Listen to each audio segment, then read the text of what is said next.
क्या आपने कभी महसूस किया है कि आज आप शांति से बैठकर 5-10 पन्ने भी लगातार नहीं पढ़ पाते? मोबाइल पास में हो तो मन बार बार स्क्रीन की ओर चला जाता है। नोटिफिकेशन नहीं भी आता तब भी उंगलियां खुद ब खुद फोन उठाने लगती हैं। सवाल ये नहीं है कि हम कमजोर हो गए हैं। असली सवाल ये है, हमारे दिमाग के साथ आखिर हो क्या रहा है। आज हम पहले से ज्यादा जानकारी जानते हैं, लेकिन पहले से ज्यादा उलझे हुए भी हैं। काम करते समय ईमेल, मैसेज, सोशल मीडिया सब साथ साथ चलते रहते हैं। हमें लगता है कि हम मल्टीटास्किंग कर रहे हैं, लेकिन दिन के अंत में थकान ज्यादा होती है, संतोष कम। ध्यान बिखरा हुआ रहता है और गहराई से सोचने की क्षमता धीरे धीरे कमजोर पड़ती जाती है।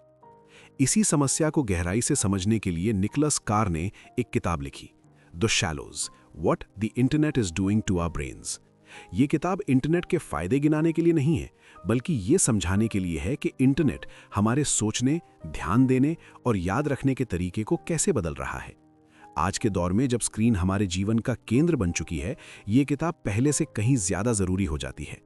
इस किताब का मूल विचार बहुत सीधा है, लेकिन असर गहरा है। हमारे दिमाग की बनावट स्थिर नहीं होती। दिमाग उस काम के अनुसार खुद को ढालता है जो हम बार बार करते हैं। अगर हम लगातार तेज, टुकड़ों में बटी हुई जानकारी लेते हैं तो दिमाग भी वैसा ही बनने लगता है। इंटरनेट सिर्फ जानकारी का साधन नहीं है, ये एक ऐसा माध्यम है जो ध्यान को तोड़ता है, जल्दी प्रतिक्रिया को इनाम देता है और गहरी सोच को धीरे धीरे पीछे धकेल देता है। इसीलिए जब हम लंबा लेख पढ़ने की कोशिश करते हैं तो मन भटकता है। जब शांत बैठ के सोचने की कोशिश करते हैं तो बेचैनी होती है। ये आदत नहीं, ये ट्रेनिंग है। एक ऐसी ट्रेनिंग जो हम रोज अनजाने में अपने दिमाग को दे रहे हैं। अगले भाग में हम इस समझेंगे कि ये बदलाव सिर्फ महसूस करने की बात नहीं है, बल्कि विज्ञान और न्यूरोसाइंस इसे कैसे समझाते हैं। दिमाग वास्तव में कैसे बदलता है और क्यों ये बदलाव इतना शक्तिशाली है। एक अजीब लेकिन सच्ची बात जानिए, आज आपका दिमाग वैसा नहीं है जैसा कल था, और कल वैसा नहीं होगा जैसा आज है। हम अक्सर सोचते हैं कि दिमाग एक मशीन की तरह होता है, एक बार बन गया तो बस चलता रहेगा। लेकिन सच्चाई ये है कि हमारा दिमाग हर दिन, हर घंटे, हर आदत के साथ खुद को बदलता रहता है। The myth of a fixed brain. बहुत समय तक ये माना जाता था कि बचपन के बाद दिमाग लगभग स्थिर हो जाता है। जो सीखना था बचपन में सीख लिया, अब बस उसका इस्तेमाल करना है। लेकिन आधुनिक न्यूरोसाइंस ने इस सोच को पूरी तरह गलत साबित कर दिया है। वैज्ञानिकों ने पाया कि वयस्कों का दिमाग भी उतना ही लचीला होता है। फर्क सिर्फ इतना है कि वो किस दिशा में बदलेगा, ये हमारे रोजमर्रा के व्यवहार पर निर्भर करता है। न्यूरोप्लास्टिसिटी। निकोलस कार इस बदलाव को समझाने के लिए एक शब्द का इस्तेमाल करते हैं, न्यूरोप्लास्टिसिटी। इसका मतलब है कि दिमाग की न्यूरल सर्किट्स उस काम से मजबूत होती हैं जिसे हम बार बार करते हैं। जो काम हम नहीं करते, उनसे जुड़ी सर्किट्स धीरे धीरे कमजोर पड़ जाती हैं। यानी दिमाग बिल्कुल भी तटस्थ नहीं है, वो वही बनता है जैसा हम उससे करवाते हैं। How repetition rewires the mind. अगर आप दिन भर जल्दी जल्दी स्क्रॉल करते हैं, लिंक पर कूदते हैं, एक काम छोड़कर दूसरा पकड़ते हैं, तो दिमाग उसी में माहिर हो जाता है। वो तेजी से जानकारी प्रोसेस करता है, लेकिन ठहर कर सोचने में असहज महसूस करता है। इसके उलट जब कोई व्यक्ति लंबे समय तक ध्यान लगाकर पढ़ता या सोचता है, तो दिमाग में गहराई से जुड़े नेटवर्क बनते हैं। फर्क सिर्फ अभ्यास का है। Daily life connection. यही कारण है कि आज बहुत से लोग कहते हैं पहले जैसा फोकस नहीं रहा। ये कमजोरी नहीं है, ये दिमाग की ट्रेनिंग का नतीजा है। हम अनजाने में अपने दिमाग को तेज बिखरी हुई सोच की ट्रेनिंग दे रहे हैं। अब सवाल उठता है कि अगर दिमाग ऐसा बदल सकता है, तो क्या हर तकनीक ऐसा ही असर डालती है? अगले भाग में हम देखेंगे कि इतिहास में दूसरे बौद्धिक औजारों ने इंसानी सोच को कैसे बदला था।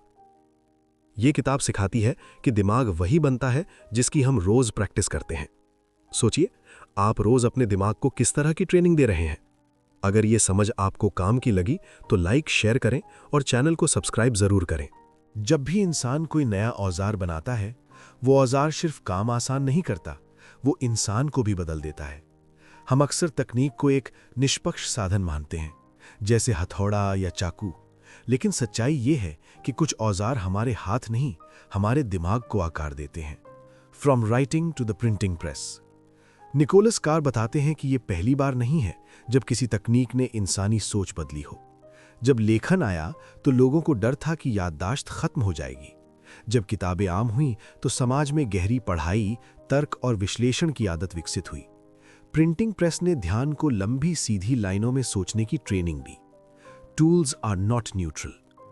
इस किताब का एक बहुत अहम सिद्धांत है, कोई भी बौद्धिक औजार तटस्थ नहीं होता।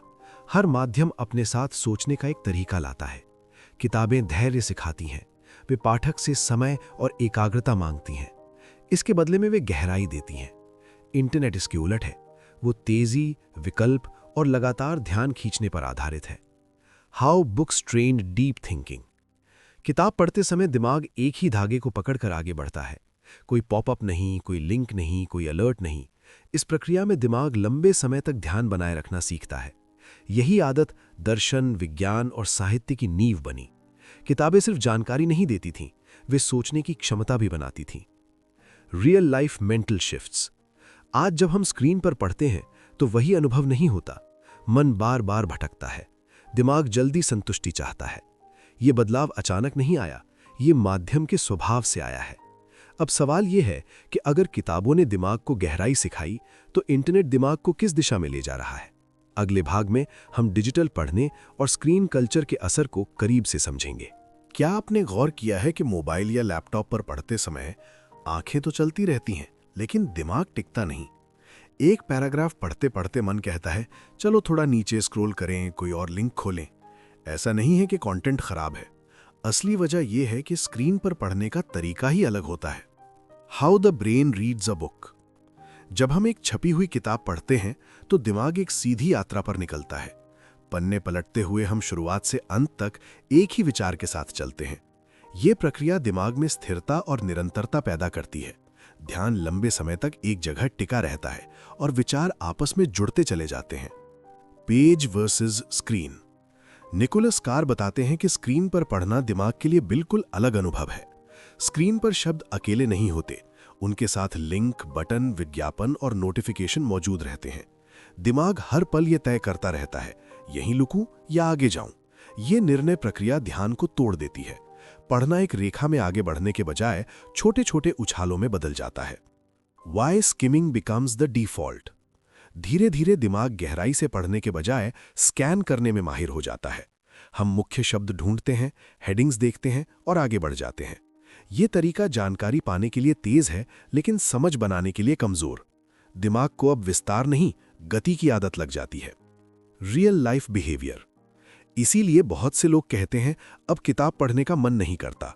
ये आलस नहीं है, ये उस माध्यम का असर है जिसमें हमने अपने दिमाग को रोज ट्रेन किया है। स्क्रीन ने हमें तेज पाठक बनाया है, लेकिन धैर्यवान पाठक नहीं। अब सवाल यह है कि जब पढ़ने का तरीका बदलता है तो याददाश्त और सीखने की क्षमता पर क्या असर पड़ता है। अगले भाग में हम समझेंगे कि इंटरनेट हमारी स्मृति को कैसे प्रभावित करता है। ये किताब सिखाती है कि पढ़ने का तरीका बदलते ही सोचने की गहराई भी बदल जाती है। आप खुद से पूछिए, आप आखिरी बार कब बिना रुके कुछ गहराई से पढ़ पाए थे। अगर ये सवाल अहम लगा तो वीडियो को लाइक, शेयर और चैनल को सब्सक्राइब करें। आज एक आम सोच बन चुकी है, याद रखने की जरूरत ही क्या है, सब कुछ तो गूगल पर मिल जाता है। फोन निकालिए, सर्च कीजिए, जवाब सामने। ये सुविधा हमें समझदार लगती है, लेकिन सवाल ये है कि जब हम खुद याद नहीं रखते तो हमारे दिमाग के भीतर क्या बदलता है। How human memory works. Nicholas Carr बताते हैं कि याददाश्त सिर्फ स्टोरेज सिस्टम नहीं है। जब हम किसी चीज को याद रखते हैं तो दिमाग उसके आसपास अर्थ, संदर्भ और संबंध बनाता है। यही संबंध सोचने, समझने और नए विचार पैदा करने में मदद करते हैं। याददाश्त जितनी मजबूत होती है, सोच उतनी गहरी होती है। Attention creates memory. मेमोरी बनने के लिए सबसे जरूरी चीज है ध्यान। जब हम किसी जानकारी पर पूरा ध्यान देते हैं तभी वो दिमाग में स्थायी रूप से दर्ज होती है। लेकिन इंटरनेट का माहौल ध्यान को बार बार तोड़ता है। एक टैब से दूसरे टैब पर जाते हुए दिमाग को ठहरने का मौका ही नहीं मिलता। Search engines and outsourced thinking. जब हम हर सवाल के लिए तुरंत सर्च पर निर्भर हो जाते हैं तो दिमाग ये सीख लेता है कि जानकारी को अपने अंदर रखने की जरूरत नहीं है।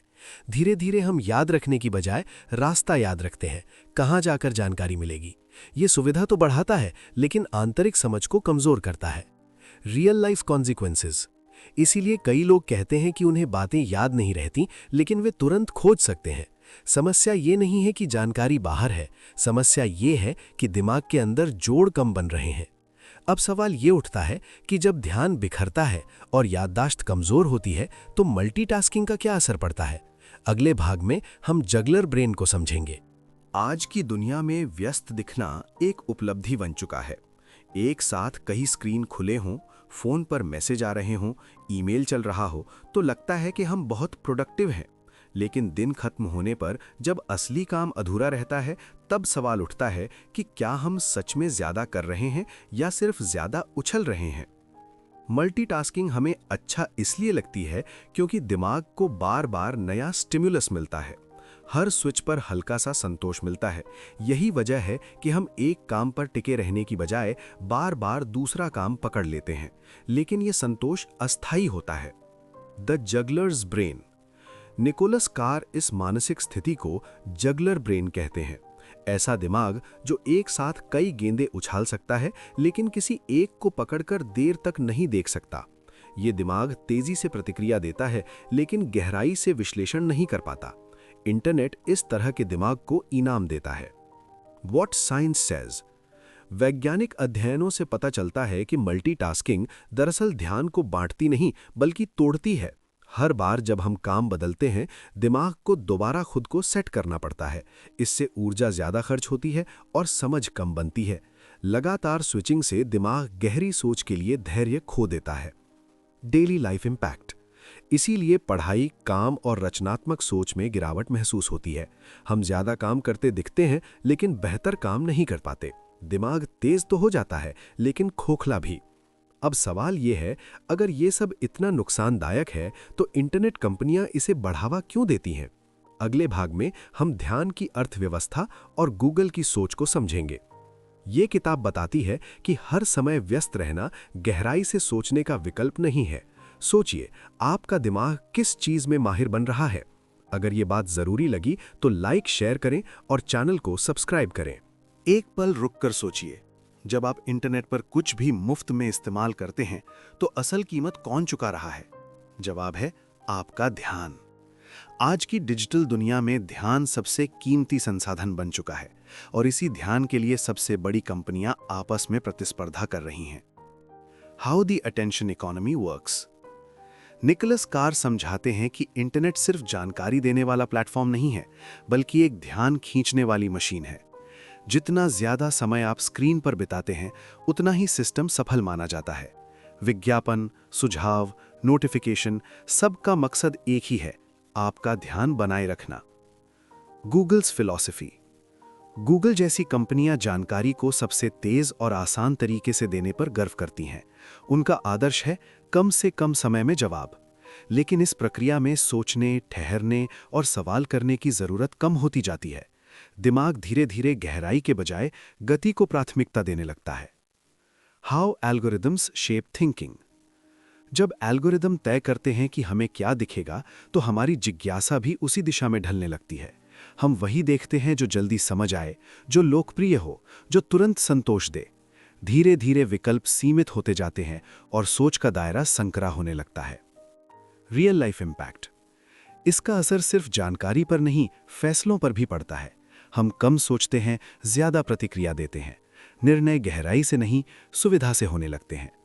अब सवाल यह है कि क्या इस प्रवाह के खिलाफ जाना संभव है? क्या कोई इंसान दोबारा अपना ध्यान वापस पा सकता है? अगले भाग में हम इसी सवाल का जवाब तलाशेंगे। अब तक एक सवाल आपके मन में जरूर आया होगा, अगर इंटरनेट इतना असर डालता है तो क्या इससे बचना मुमकिन है? क्या हम हमेशा बिखरे हुए ही रहेंगे या फिर अपने ध्यान पर दोबारा नियंत्रण पाया जा सकता है? ये सवाल डरावना भी है और जरूरी भी। The illusion of choice online.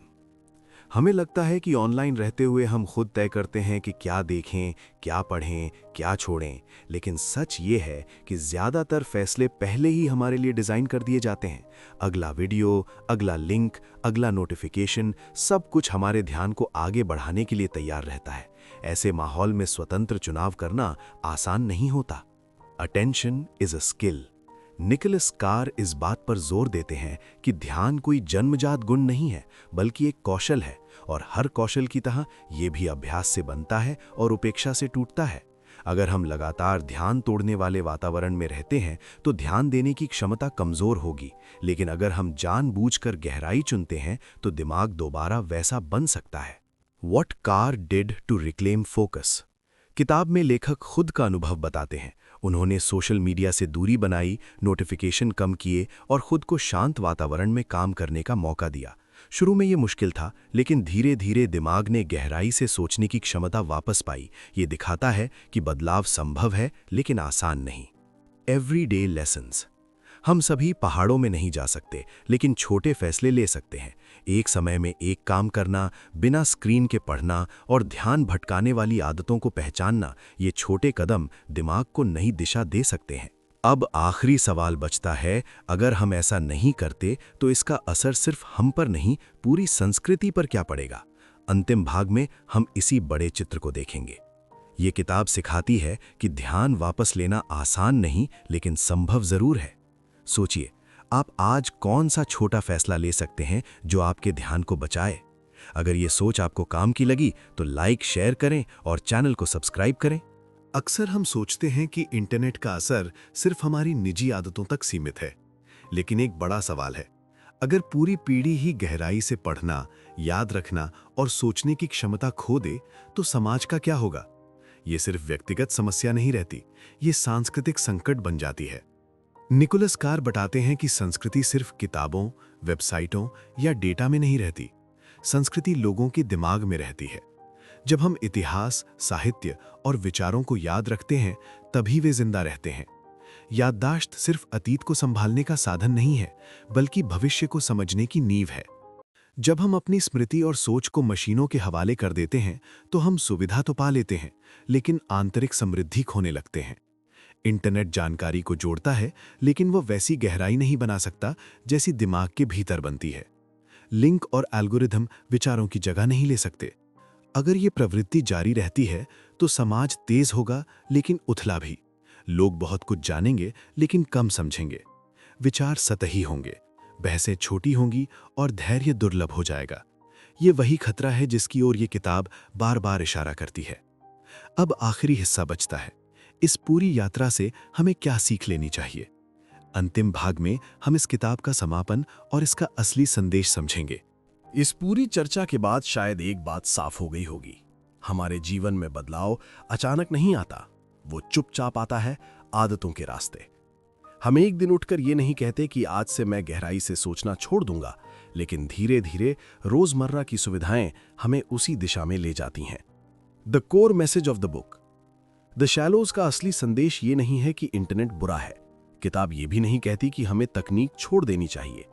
इसका मूल विचार कहीं ज्यादा गहरा है। हर तकनीक एक कीमत के साथ आती है।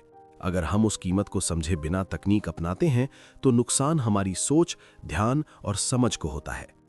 What the book is not saying. ये किताब डर फैलाने की कोशिश नहीं करती। ये नहीं कहती कि इंसान अब सोच ही नहीं सकता, बल्कि ये याद दिलाती है कि इंसान का दिमाग लचीला है। वो जिस माहौल में रहता है वैसा बन जाता है। अगर माहौल बिखरा हुआ है तो सोच भी बिखरेगी। अगर माहौल शांत और केंद्रित है तो गहराई संभव है। Personal responsibility.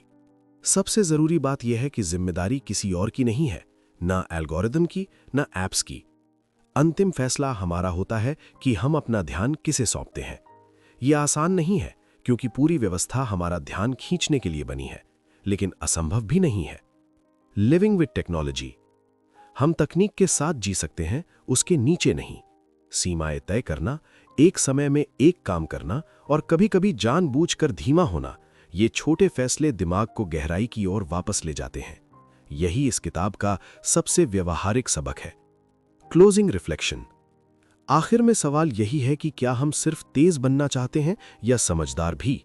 क्या हम हर जानकारी तुरंत चाहते हैं या कुछ विचारों को भीतर बसने का समय देना चाहते हैं? द शैलोज हमें ये चुनने की आज़ादी याद दिलाती है कि हम किस तरह का दिमाग बनाना चाहते हैं। आज खुद से पूछिए, आप अपने ध्यान की कीमत किसे चुका रहे हैं? अगर ये पूरी श्रृंखला आपको सोचने पर मजबूर करे तो लाइक, शेयर करें और ऐसे गहरे कंटेंट के लिए चैनल को सब्सक्राइब करें।